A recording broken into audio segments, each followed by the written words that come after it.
The wardrobe. Professor Hamlin, the most brilliant teacher of logic the varsity had ever had, was also a connoisseur of old sherry and old furniture. To have sat even once at the famous mahogany table which had belonged to Sheridan, sipping a wonderful mellow and dry old sherry, was an experience not lightly to be forgotten. Witty, well-read and courteous, Hamlin's fame as a host was scarcely less than his fame as a scholar, and so it was with real pleasure that I accepted his invitation to dine with him on the last evening before term opened, and see some of the fine old Spanish furniture he had recently acquired. During the meal my host was moody and preoccupied.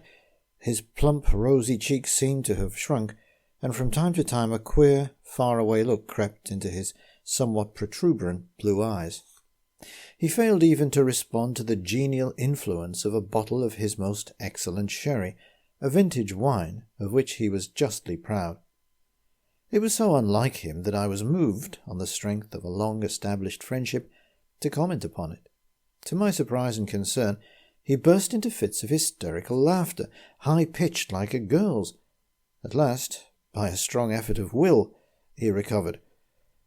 "Ross, old man," he said, "I owe you an apology. Come up to my study. I want to show you something." His study, which communicated with his bedroom, was on the first floor. It was a delightful, book-lined room, and contained, as did every other room in the house, a number of beautiful and historic pieces of furniture. In the corner stood a large, handsome wardrobe of walnut wood. It was, Hamlin told me, of 17th-century Spanish workmanship.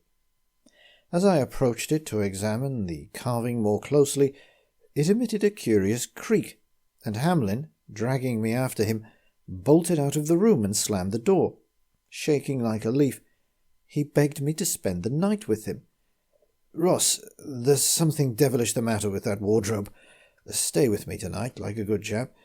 Perhaps together we'll be able to beat that." The man's nerve was evidently badly shaken for some reason.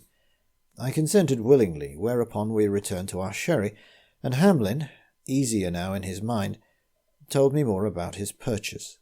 He had found it, he said, in a second-hand furniture shop in a poor quarter of Madrid.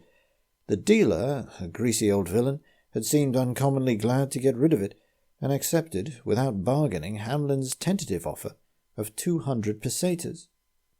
Arrangements were made for its dispatch to England, and it had in fact arrived the day before my visit. That night he had spent in the garden. Presently a camp bed was made up for me in Hamlin's room, and we retired for the night.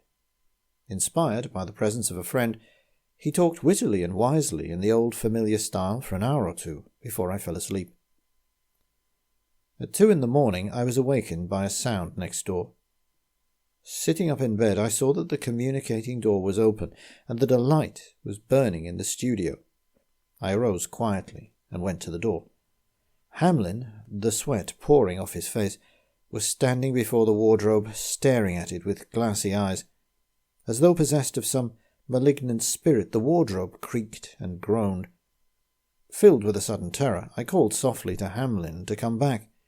He seemed not to hear me, and put his hands out before him as the wardrobe door stealthily opened a little, emitting such a fearful, musty odour of decay that I was driven back, appalled and nauseated.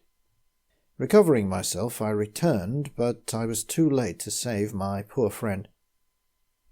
I saw him lean against the door, which pressed outward against his weight. A ghastly, bloated, white face peered out, and Hamlin, with an awful, shuddering scream, fell dead. The university authorities kept the matter dark and ordered the wardrobe to be destroyed by fire. A don who was present at the burning told me afterwards that the thing writhed and tossed about in the flames like a human being in agony, and that the professor of Sanskrit said that it had screamed once and made him very sick.